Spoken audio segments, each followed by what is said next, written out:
이 시간 함께 읽은 본문 말씀을 통해서 나눌 말씀의 제목은 거듭남의 비밀입니다. 거듭남의 비밀. 우리가 이전의 역사들을 살펴보면 사람들은 일반적으로 영원한 생명, 영생에 대한 욕구가 끊임없이 있어 왔음을 잘 알고 계실 것입니다. 그래서 이를 해결하고자 하는 무수한 노력들이 많이 있었지요. 오늘날에도 이러한 모습들은 쉽게 볼 수 있습니다. 많은 기독교 이단들 사이에서도 자신이 영생을 한다고 주장하는 사람들이 있고, 그를 믿으면 영생한다 생각하는 교회의 교인들이 뉴스를 봐도 몇십만 명이나 될 정도입니다. 아마도 죽음 자체가 주는 알지 못하는 세계에 대한 두려움과 또 부정적인 이미지가 교회 안에서도 혹은 교회 밖에서도 세상 사람들의 영원한 생명을 더 찾게 만드는 그러한 요소가 되는 것 아닌가 생각하게 됩니다. 이러한 관점에서 오늘 우리는 본문을 통해서 예수님이 영생과 구원에 대해서 어떠한 말씀을 하고 계신지 함께 살펴보고자 하는데요. 오늘 본문의 이야기는 예수님과 니고데모라는 인물의 대화입니다.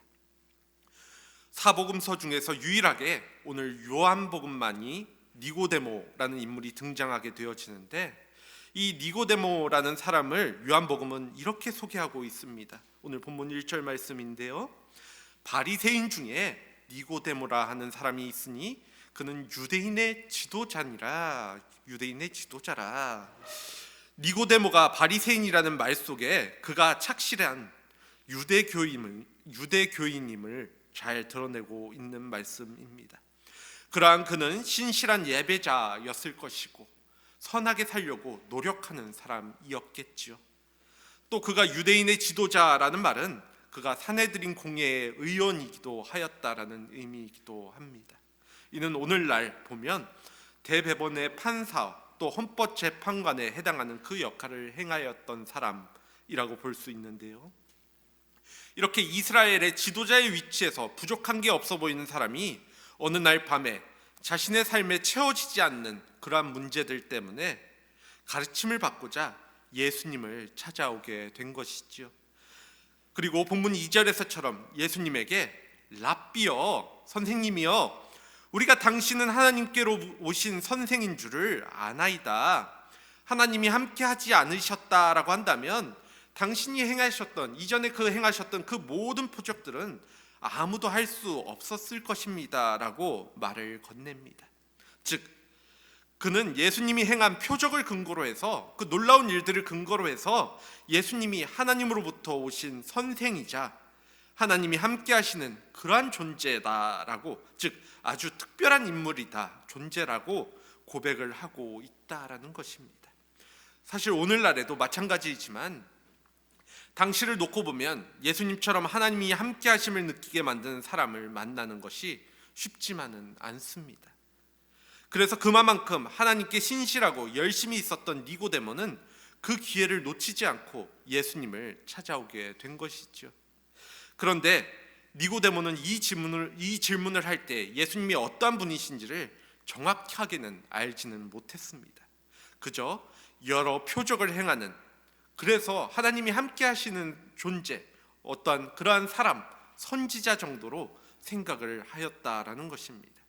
그래서 이렇게 표적을 행하는 사람이라면 구원을 받은 사람, 영생을 얻은 사람일 텐데 어떻게 그러한 사람이 될 수 있을까? 어떻게 예수님처럼 될 수 있을까라고 질문을 던지게 된 것입니다. 당시 사람들은 어떻게 해야 구원을 받느냐, 무엇을 해야 영생을 얻느냐에 대한 굉장한 관심이 있었던 시대였는데요. 마가복음 10장 17절 이하 말씀을 보면 어떠한 사람이 예수님에게 찾아와서 선한 선생님이여, 내가 무엇을 하여야 영생을 얻으리까 하고 묻는 장면이 기록되어져 있습니다. 이 장면 외에도 다른 복음서들 속에서는 어떻게 하면 영생을 얻을 수 있습니까? 라는 질문을 많은 사람들이 물었다라는 것이죠. 이 이야기가 마태복음 19장과 누가복음 18장에도 병행 구절로 나오게 되어지는데, 마가복음 안에서 이 질문에 예수님께서는 먼저 십계명의 후반부에 속한 윤리적인 부분들, 인간이 윤리적으로 어떻게 행해야 되는지 그것에 대해서 말씀을 하시게 되어지지요. 그것은 살인하지 말라, 간음하지 말라, 도둑질하지 말라와 같은 말씀이었습니다. 그러자 그 사람은 자기가 어릴 때부터, 아주 태어날 때부터 이 계명의 내용들을 완벽하게 지켜나갔다라고 대답을 합니다. 그의 모든 인생을 확인할 수 없기에 조금은 과장된 표현일 수도 있겠지만 그가 나름대로 그 율법을 지키기 위하여 최선을 다한 것만큼은 분명할 것입니다. 그러자 예수님께서는 그에게 다시 네가 가진 모든 재산을 다 처분해서 가난한 사람들에게 나누어 주고 자신을 따르라고 말씀을 하십니다. 그런데 이 사람은 재물이 많은 사람이라 슬픈 기색을 띠고 근심하며 예수님을 떠났다라고 성경은 기록하고 있습니다. 이 메시지의 핵심이 무엇일까요? 이는 예수님께서 재물을 처분해야만 우리가 구원을 얻고 우리가 가난해져야만 영생을 얻을 수 있다라고 이야기하고자 하는 메시지가 아닙니다. 즉 이것은 율법이나 계명의 준수를 통해서 구원과 영생을 얻게 하는 것이 아님을 지적하고 그 청년의 생각의 한계를 짚으신 것이 그 메시지의 중점적인 부분이라는 것이지요. 마가복음에 등장하는 이 청년의 질문과 비슷한 질문을 오늘 니고데모는 하고 있는데요. 이러한 질문을 한 니고데모에게 예수님께서는 오늘 본문 3절에서 뜻밖의 대답을 하여 주십니다. 이것은 일종의 선문답처럼 들리기도 하는 대답인데요. 본문 3절 말씀입니다. 예수께서 대답하여 이르시되 진실로 진실로 내게 이르노니 사람이 거듭나지 아니하면 하나님의 나라를 볼 수 없느니라. 사람이 거듭나지 아니하면 하나님의 나라를 볼 수 없느니라. 예수님께서는 무엇을 행해야, 또 내가 어떻게 해야 당신과 같은 하나님이 함께하는 사람이 될 수 있느냐, 영생을 얻을 수 있습니까? 라고 하는 니고데모의 질문의 방향을 거듭난다라는 표현을 사용하셔서 우리가 무엇이 되어야 하느냐의 차원의 문제로 바꿔주시는 것이지요. 삶의 관점을 무엇을 행해야 하는 그 행위의 영역에서 어떤 존재가 되어야 하는가라는 존재의 영역으로 바꾸신 것입니다. 예수님은 지금 하나님의 구원의 역사를 볼 수 없는 니고데모의 한계를 지적하고 계시는 것이지요. 이는 니고데모의 질문을 통하여 그가 영적인 차원의 거듭남을 체험하지 못하고 있음을 말씀하고 있는 것입니다. 즉 그에게 종교적인 경건함과 헌신 그리고 열심과 열정은 충분하게 있었지만 그것은 생활 습관과 같은 것이었지 물이 포도주가 되어지는 것과 같이 질적으로 또 내적인 변화는 아니었다라는 것을 의미합니다. 이것은 율법적인 행위, 즉 행함이 갖는 한계이기도 하지요. 그래서 니고데모와 같은 사람들은 일반적으로 열심을 갖게 되면 갖게 될수록 자신이 만들어 놓은 어떠한 규율적인 틀에 얽매이고 자신을 그것에 가두게 되어진다라는 특징이 있습니다. 내가 한번 경험을 하고 나면 신앙생활을 하며 어떠한 정답지처럼 이때는 이렇게 해야 돼 라는 식의 접근을 하게 된다라는 것이죠. 마치 내게 이러한 문제가 벌어졌을 때 내가 기도를 했더니 이 문제가 해결되었어. 그랬으니까 내가 기도는 이만큼은 해야 돼. 이 시간만큼 기도해야 돼. 내가 말씀은 이만큼은 봐야지 적어도 하나님께서 나에게 응답하여 주실 것이야. 이러한 식의 접근. 그러면 그럴수록 신앙생활이라는 것이 조금은 더 짐처럼 무겁게 느껴지고 그 무게는 더욱 가중되게 되는 모습을 보게 됩니다. 내가 이거 안에서 예수님께서 하나님께서 나를 벌하시는 것 아닐까 생각하게 되어지는 것, 그것이 내가 만들어 놓은 그 틀 안에서 만들어지게 된다라는 것이죠. 하지만 이러한 의미를 깨닫지 못한 니고데모는 거듭난다라는 말의 의미에 집중하여서 다시 한번 예수님께 질문을 던지는데요. 본문 4절 말씀입니다. 사람이 늙으면 어떻게 날 수 있사옵니까? 두 번째 모태에 들어갔다가 날 수 있사옵나이까? 사람이 늙으면 어떻게 날 수 있사옵니까? 두 번째 모태에 들어갔다가 날 수 있습니까? 라는 이 질문은 니고데모가 거듭난다라는 의미를 제대로 파악하지 못하고 있다라는 그 말의 근거가 되어집니다. 거듭난다라고 해석된 헬라어 원어는 원래 여러 가지 의미가 있겠지만 크게는 위로부터와 또 새롭게 처음부터라는 두 가지 의미로 해석되어질 수 있는데요. 즉 거듭난다는 의미는 위로부터 태어나다와 새롭게 태어난다라는 두 가지 의미를 내포하고 있다라는 것이지요. 아마도 니고데모는 이 두 가지 의미 중에 새롭게 태어나다라는 의미로 예수님의 말씀을 이해했을 것입니다. 즉 육신의 거듭남을 생각했기 때문에 두 번째 모태에 내가 들어갔다가 나와야지만 그것이 가능하냐라고 질문을 한 것이지요. 하지만 예수님께서 말씀하신 의미는 위로부터 태어나다, 즉 하나님으로부터 다시 태어남, 거듭남을 의미합니다. 다시 말해 육의 거듭남이 아니라 영의 거듭남을 말씀하고 있는 장면이라는 것이지요. 이러한 관점에서 하나님께로부터 다시 태어나야 한다라는 예수님의 말씀을 다시 한번 잘 생각해 보시기 바랍니다. 이것은 곧 우리의 구원이, 우리의 영생이 인간의 힘으로, 인간의 어떤 업적으로 가능한 것이 아니라 하나님의 은혜와 능력으로 가능하다라는 의미를 가지고 있습니다. 하나님께서 허락하셔야만 가능한 일. 사실 잘 알고 계시는 것처럼 니고데모가 바라는 영생과 구원이라는 것은 종교적 열심만을 가지고는 도저히 다다를 수 없는 것이지요. 내가 말씀을 몇 시간 읽고 기도를 얼마만큼 하면, 내가 헌금을 얼마만큼 한다고 하면 딱 떨어지게 영생을 얻을 수 있는 그러한 문제가 아니라는 것입니다. 그래서 그 열심만 가지고 달려가다 보면 지칠 수밖에 없고 그 갈급함에 점점 그 갈급함만이 커지게 된다라는 것. 물론 그러한 영적인 목마름이 있으니까 그것이 참 귀한 마음이라는 생각은 듭니다. 그것을 갈망하고자 하는 마음. 그래서 니고데모도 예수님이라면 그 해답을 알지 않을까 하는 생각에 찾아왔겠지만 말입니다. 그렇기에 예수님께서 주시는 다음의 대답은 먼저의 대답보다는 조금 더 구체적인 대답입니다. 본문 5절 말씀인데요. 사람이 물과 성령으로 나지 아니하면 하나님의 나라에 들어갈 수 없느니라. 여기서 물은 침례를 가리키는데요. 나의 죄를 회개하고 예수님과의 하나됨을 상징하는 침례는 이전의 나를 버리고 예수와 같이 죽고 예수와 같이 살아남을 의미하는 예식이지요. 이는 곧 새로이 태어나는 거듭남을 상징하는 그러한 의미입니다. 또 이것은 전적으로 예수 그리스도를 믿음으로 고백하여야 하는 것인데, 그 고백이 있는 자들에게 주어지는 선물이 바로 성령님입니다. 즉 오늘 본문에서 예수님은 물과 성령으로 거듭나야 한다라는 말씀을 통하여서 곧 예수 그리스도를 나의 구세주로, 나의 구원자로 믿어야 우리가 거듭날 수 있고 하나님의 나라에 들어갈 수 있다라는 것을 말씀하고 계시는 것입니다.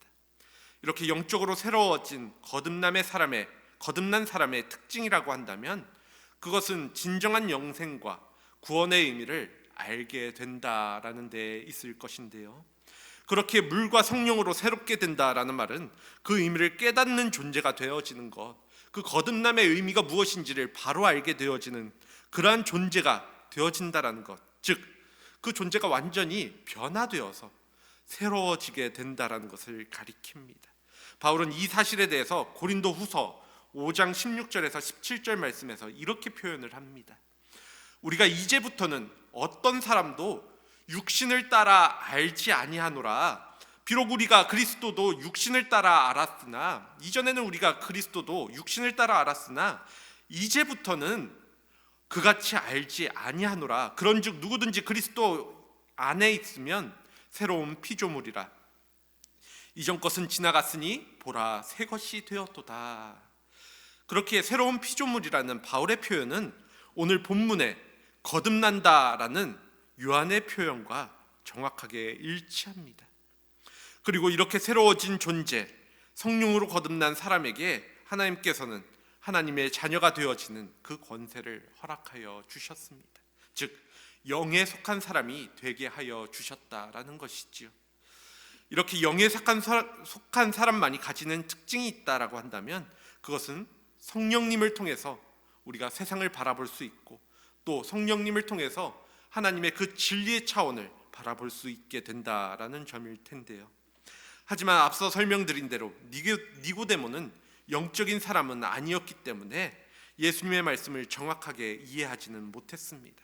이는 곧 그가 언제나 안식일을 거룩하게 지키고 온전히 11조를 드리며 성경에 능통하고 또 열심히 기도했던, 그리고 일주일에 2번씩 금식하며 말씀을 따라 정말 흠없이 순종하는, 도덕적으로 또 흠없이 사는 그러한 삶을 살아갔던 사람이지만 영에 속한 사람은 아니었다라는 사실을 예수님께서는 짚어주고 계시는 것이지요.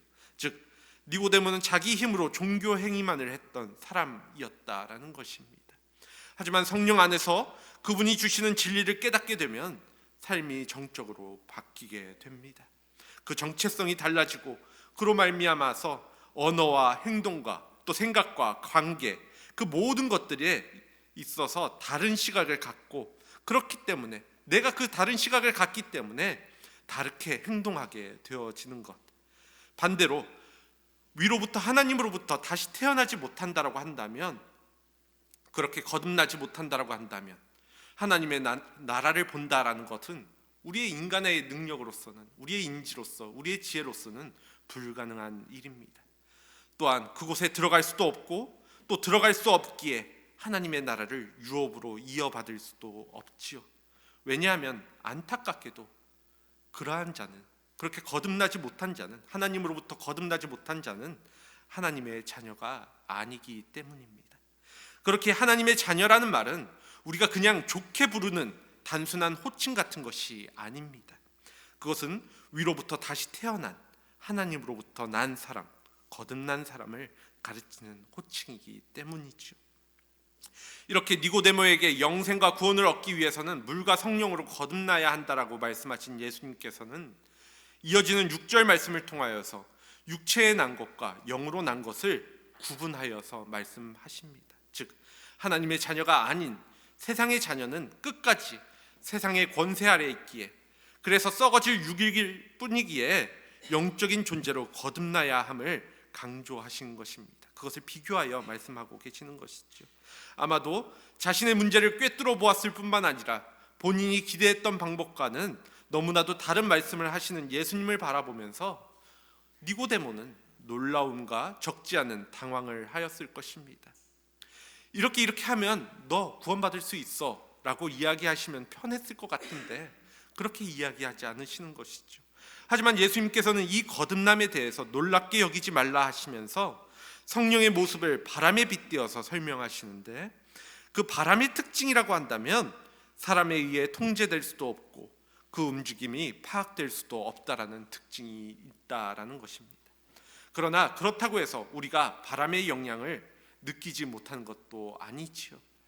잘 아시다시피 우리는 바람이 부는 소리와 또 바람이 불어서 나뭇잎이 흔들리는 모습을 통해서 바람을 경험하고 또 볼 수 있습니다. 그러한 관점에서 보면 성령님 역시도 마찬가지이지요. 우리가 성령님을 통제하거나 우리가 성령님을 그 자체적으로 이해할 수는 없지만, 그렇다고 우리가 성령님의 영향력을 체험할 수 없는 것은 아니라는 것입니다. 성령님이 활동하시는 곳에는 의심할 여지 없이 그 영향력이, 그것이 보여지기 때문이죠.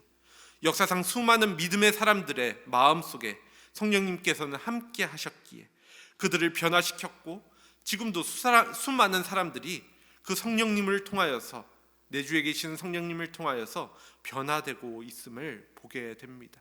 그 모습을 바라보면서 우리는 느낄 수 있는 것이죠. 아, 성령님이 지금도 살아 역사하시는구나. 그렇다면 우리의 질문은 어떻게 이처럼 하나님으로부터 거듭날 수 있는 것인가? 이러한 영에 속한 사람이 될 수 있는가일 것입니다. 이 질문에 대해서 오늘 본문 9절에서 15절 말씀은 이렇게 기록하고 있는데요. 니고데모가 9절에서 가로되 어찌하여 이러한 일이 있을 수 있나이까? 라고 묻습니다. 이것은 어찌 하나님의 영이신 성령이 들어와서 사람을 변화시키는 일이 일어날 수 있습니까? 내가 어떻게 그것을 경험할 수 있습니까? 라고 질문하고 있는 것입니다. 이를 조금 더 명확하게 이야기를 하면, 성령님이 오셔야만 우리에게 거듭남이 가능하다라고 한다면 인간 스스로의 힘으로는 불가능한 것 아니냐라고 질문하고 있는 것이죠. 즉 인간 스스로의 힘으로 불가능한 것을 어떻게 우리가 체험할 수 있습니까? 그것을 어떻게 경험할 수 있습니까? 라고 니고데모는 물어보고 있는 것입니다. 이러한 니고데모의 질문에 대해서 예수님이 11절부터 13절에 진실로 진실로 내게 이르노니 우리 아는 것을 말하고 본 것을 증거하노라. 그러나 너희가 우리 증거를 받지 아니하는도다. 내가 땅의 일을 말하여도 너희가 믿지 아니하거든. 하물며 하늘의 일을 말하면 어떻게 믿겠느냐? 하늘에서 내려온 자가 곧 인자 외에는 하늘에 올라간 자가 없느니라 라고 대답을 하시지요. 예수님께서는 지금 니고데모를 향하여서 나는 하늘에 있던 자이고 하늘로부터 온 자이기에 내가 하늘의 진리를 지금 너희에게 말하지만 너희는 내 말을 받아들이지도 아니하고 믿지도 아니하는구나. 사람들이 땅의 일을 말해도 안 믿으면서 내가 지금 이렇게 이야기하는 하늘의 일을 말하는데 너희가 그것을 어떻게 믿을 수가 있겠느냐? 너희가 내 증거를 받아들이지도 아니하고 또 믿지도 아니하는구나라고 말씀을 하고 계십니다. 즉 받아들이고 믿어야 되는데 믿지 않고 있다라고 이야기하신다라는 것이죠. 그러면서 예수님께서는 14절과 15절 말씀을 통해서 물과 성령으로 거듭난다라는 것, 즉 새로운 피조물, 영에 속한 사람이 된다는 것이 무엇인지를 직접적으로 설명하여 주십니다. 이것은 철학과 같이 두루뭉술한 것이 아니라 아주 구체적인 것인데요. 바로 예수님이 보이신 증거, 십자가에 달리시고 부활하신 하늘과 땅 사이에 들리신 예수 그리스도를 믿는 것이 곧 거듭난다라는 사실을 말씀하고 있는 것이지요. 특히 본문 14절에서 민수기 21장 4절에서 9절에서 그 모세 시대의 광야의 놋뱀의 이야기를 거론하시는데 잘 아시는 것처럼 출애굽 이후에 광야 생활을 하던 이스라엘 백성들은 광야 생활의 어려움으로 인해서 하나님과 모세를 원망하고 또 불평과 불만이 가득했던 그러한 시대를 살고 있었습니다. 그러한 상황이었죠. 그러자 하나님께서는 불순종에 대한 경고로서 불뱀들을 보내어 백성들을 물려 죽어나가게 하시게 되어지지요. 그렇게 사람이 죽어나가는 상황을 목격한 다른 이스라엘 백성들이 겁을 먹고 회개하자 모세는 놋뱀이라는 그 조형물을 만들어 장대 위에 걸어놓고 그것을 쳐다보게 했고 뱀에 물린 사람 중에 그것을 본 사람은 살아났습니다. 하지만 장막 안에 머물면서 그거 조형물 봐서 뭐 하겠느냐, 그것이 무슨 독을 해독하는 해독제가 되겠느냐, 말이 안 된다. 차라리 직접적인 약을 주던지 해야지. 나는 아무리 생각해도 그러한 방식으로 내 육체가 다시금 회복되어지는 것, 그거 믿지 못하겠다. 그것을 따지고 의심하는 사람들은 생명을 얻지 못하였죠. 내가 지금 죽을 상황에서 놋뱀만 쳐다보기만 한다면 산다는데 그렇게 되면 그게 어떻게 가능하냐고 이해가 안 간다면 의심하지 말고 또 그것을 의심하고 말고의 문제가 아니란 것입니다. 그것을 보면 산다라는 것, 그것을 안다면 봐야지요. 그것을 보는 것이 옳습니다. 그런데 그것이 우리의 인간적인 지성을 가지고 상식과 이해 차원으로 접근을 하다 보니까 그거 안 될 것 같은데 라는 생각에 그것을 거부하게 되는 것. 마찬가지로 예수님은 이스라엘 백성들이 놋뱀을 쳐다봄으로 살아났던 것을 우리에게 예수 그리스도가 십자가에 못 박히셨음을 믿는 자에게 영생을 얻게 하려 하셨다라는 것을 말씀해 주고 있습니다. 어떻게 하면 생명을 얻습니까? 라는 그 질문에 예수 그리스도를 믿으면 된다. 나를 구세주로 믿고 영접하면 된다. 우리의 상식으로는 그 말이 안 되죠. 그게 어떻게 영생을 얻게 할 것인가? 그런데 그것을 믿으면 알게 하시는 것, 그것이 신비입니다. 우리에게 십자가가 필요한 이유는 십자가가 구원에 이르는 길이기 때문이죠. 그 사실에 대해서 본문 15절 말씀은 이렇게 기록을 하고 있습니다. 이는 그를 믿는 자마다 영생을 얻게 하려 하심이라. 성육신 하신 예수님을 바라보지 못하고 그분의 십자가의 대속과 부활의 은혜를 잊지 못하면 우리는 아무것도 할 수 없습니다. 이는 곧 거듭날 수도 없고 구원의 길에 들어서지 못한다라는 것을 의미하지요. 즉 예수님께서 우리의 죄값을 지시고 심판을 받아 죽으심으로 우리의 죄의 값을 대속하셨다라는 사실을 믿는 방법 외에는 우리가 영생을 또 구원을 이루는 길을 없다라는 것을 아셔야 합니다. 이것은 오직 예수 그리스도만을 믿을 때만 가능하다라는 것입니다. 이렇게까지 말씀드리면 우리들은 하나님께서 우리를 위해 예수 그리스도를 보내어 주셨는데 예수 그리스도를 선택할 것이냐 선택하지 않을 것이냐를 우리에게 요구하고 계시다라고 생각할 수 있습니다. 그 선택권이 우리에게 있다라고 생각할 수 있다라는 것이죠. 하지만 그러한 것이 아닙니다. 하나님께서 우리를 구원하시기 위하여 내 죄의 값을 치르는 대속물로서 예수 그리스도를 내어 놓으셨습니다. 이것을 제대로 이해하지 못하고 우리에게 예수 그리스도를 선택할 것인지 하지 않을 것인지에 대한 그러한 방법론적으로 선택한 사람들은 끊임없이 신앙의 확신의 영역에 있어서 겉돌게 될 수밖에 없습니다. 그것은 그 전제가 내가 선택한 것이기 때문이죠. 하나님께서 이러한 옵션을 주셨는데 네가 선택할 것이냐 말 것이냐, 그렇게 된다라고 한다면 내가 신앙생활을 하면서도 여전히 의문을 품을 수밖에 없는 것이죠. 내가 이렇게 하면, 내가 이렇게 열심을 더 내야지만 하나님께서 나를 사랑하시는 것 아니야? 내게 구원이 있는 거 아니야?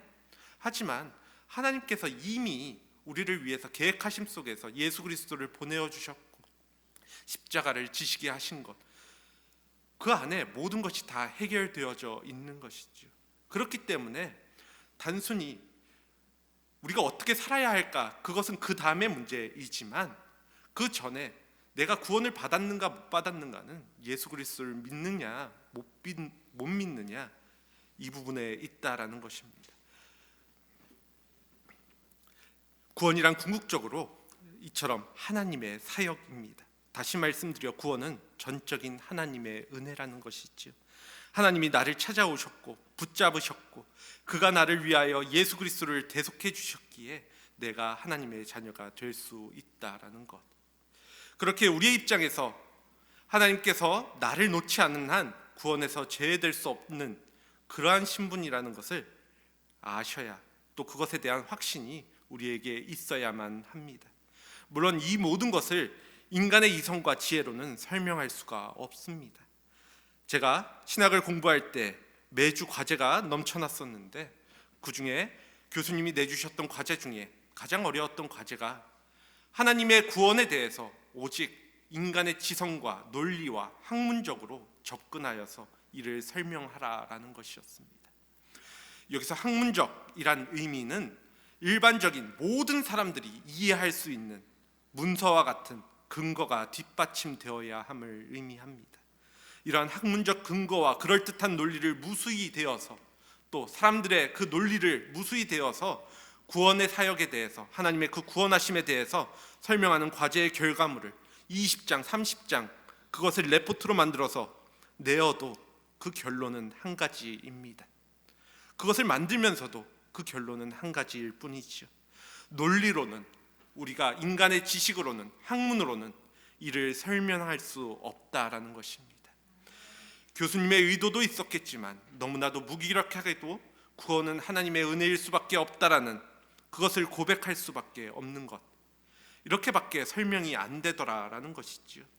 이제 본문은 그러한 하나님께서 주신 은혜에 대하여 더욱 구체적으로 우리에게 제시하여 주시는데요, 본문 16절 17절 말씀입니다. 하나님이 세상을 이처럼 사랑하사 독생자를 주셨으니 이는 그를 믿는 자마다 멸망하지 않고 영생을 얻게 하려 하심이라. 하나님이 그 아들을 세상에 보내신 것은 세상을 심판하라 하려 하심이 아니요 그로 말미암아 세상이 구원을 받게 하려 하심이라.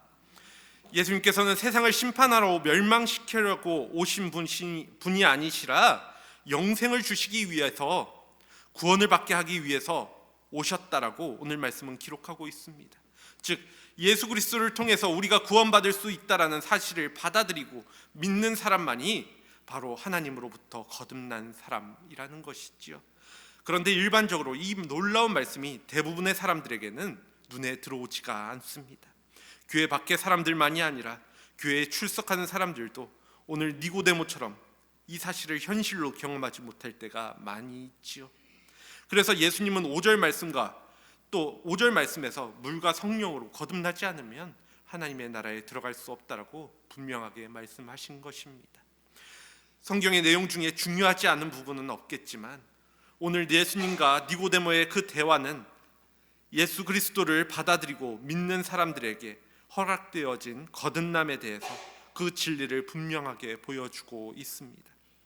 그 진리란 우리의 구원은 하나님의 은밀한 능력에 의해서 체험할 수 있다라는 것입니다. 또 하나님으로부터 거듭남은 진짜 그리스도인들과 그렇지 못한 사람들과의 근본적인 소속의 차이가 있음을 분명하게 보여주지요. 우리의 상태에 대해서 이야기 드리면 그것은 하나님의 자녀로 거듭났는가 아니면 아직 세상의 자녀로 죄 가운데 죽어가고 있던가 그 둘 중에 하나일 것입니다. 교회 다니고 있다 안 다니고 있다의 문제가 아니라 하나님의 자녀로 거듭났는가 아니면 그럼에도 불구하고 세상의 자녀로 살아가고 있는가, 또 멸망하든가 영생하든가의 문제이지요. 이 영역 가운데 어디쯤은 없습니다. 그 가운데는 없다라는 것이죠.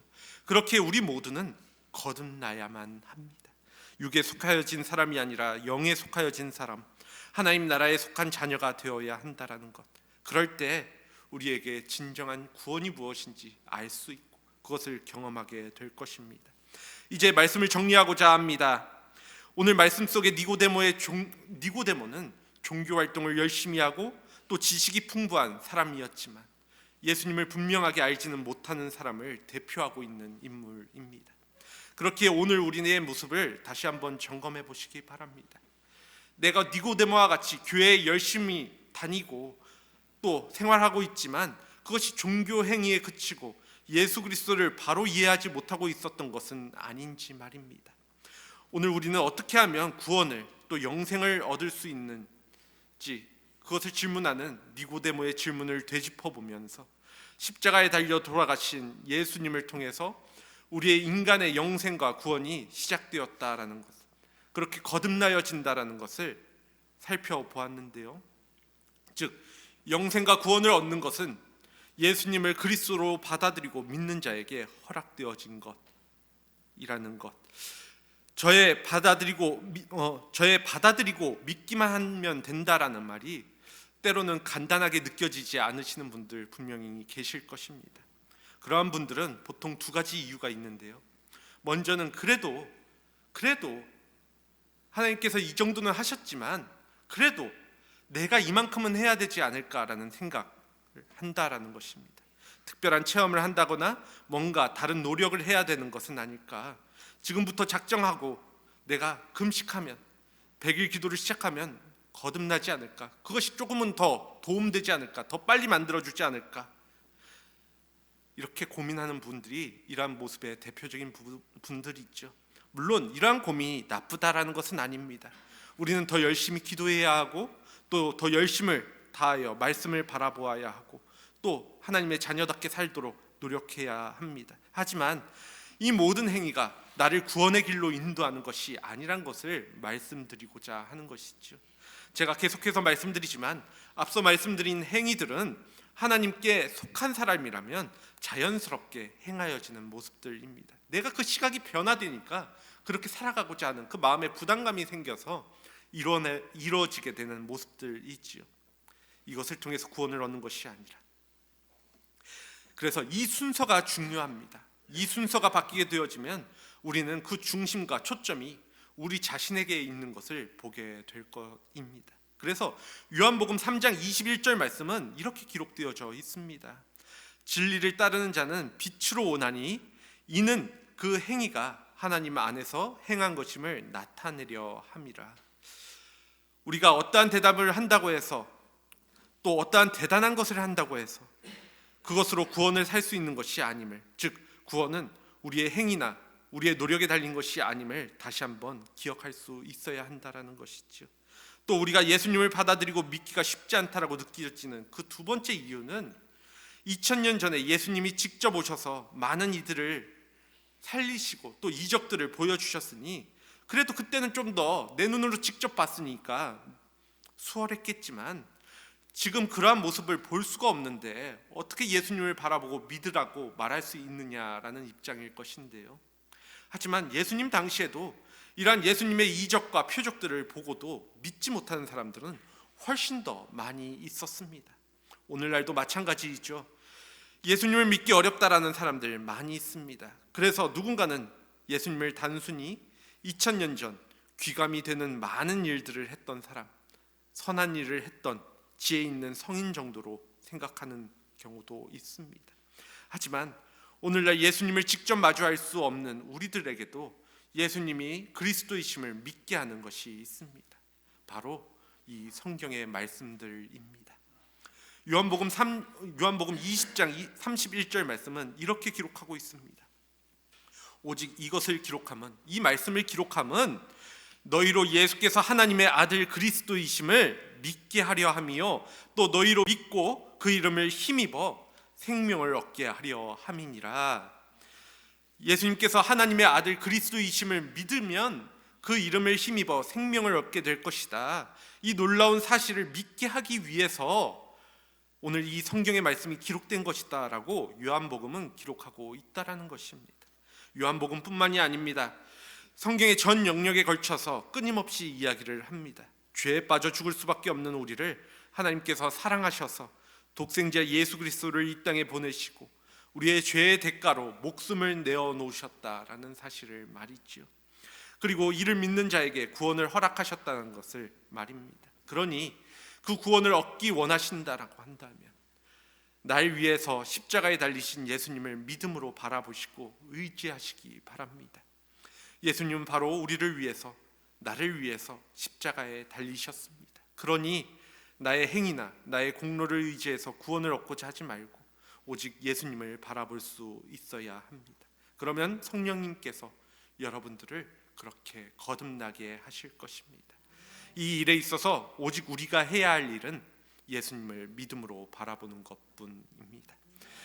그렇게 예수님을 나의 구원자로 바라보는 사람들은, 그를 믿는 사람들은 하나님의 은혜 가운데 성령님의 지혜로 하나님의 나라를 또 진리를 깨닫게 하실 것이고 또 새로운 영의 생명을 얻어 하나님께 속한 사람으로서 거듭나게 하실 것입니다. 이 시간 함께 기도하도록 하겠습니다.